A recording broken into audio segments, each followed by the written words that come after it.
大家好，我是小晴姐。今天的做美食，我们来做口水鸡。我们需要3颗葱，把葱切成长段，再洗一大块姜，不用去皮，切片。我们需要一个新鲜的1公斤多的小鸡，用清水冲洗干净鸡的里面和外面。冲洗时把多余的鸡油除掉，清除干净鸡胸膛里的杂物，把表面残留的羽毛也清除干净。把清洗干净的鸡放在锅中，要加满水，水位的高度要刚刚浮过鸡面。我们把切好的葱段和姜片都一起倒入锅中，给锅盖上盖后，大火开煮。锅内的水煮沸后，要转小火再煮30分钟。现在关火焖10分钟。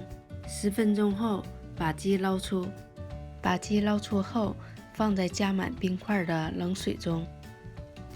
这时我们就可以开始准备鸡肉的调料酱汁了。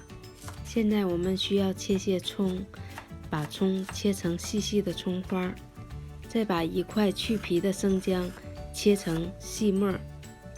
各种调料的分量请查看视频的下面。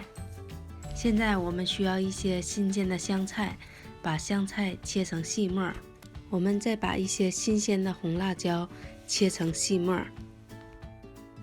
我们再准备一些去皮的蒜瓣，用切或者挤压的方式制成蒜蓉。我用了1头蒜做成了蒜蓉。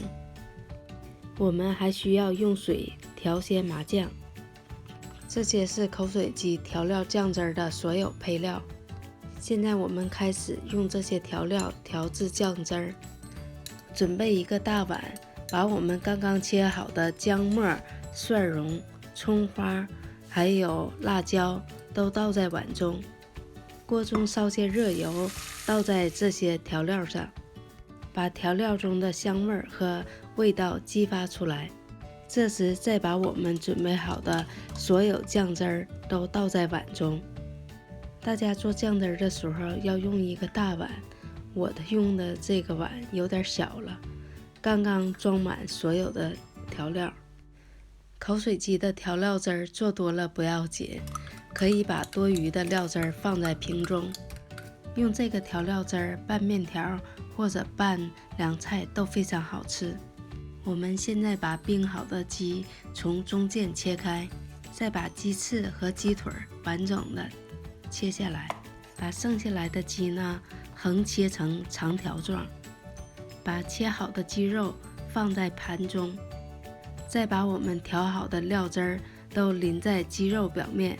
可以根据个人喜好把料汁儿都撒在鸡肉上，或者把料汁儿装在碗中，夹1块鸡肉蘸着料汁儿再吃。这个方法做的口水鸡嫩滑多汁，加上麻辣香，太棒了。今天的口水鸡我们就做完了，谢谢大家收看我的做美食。如果你喜欢，请帮我点个赞，订阅我的频道。我们下期再见，拜拜。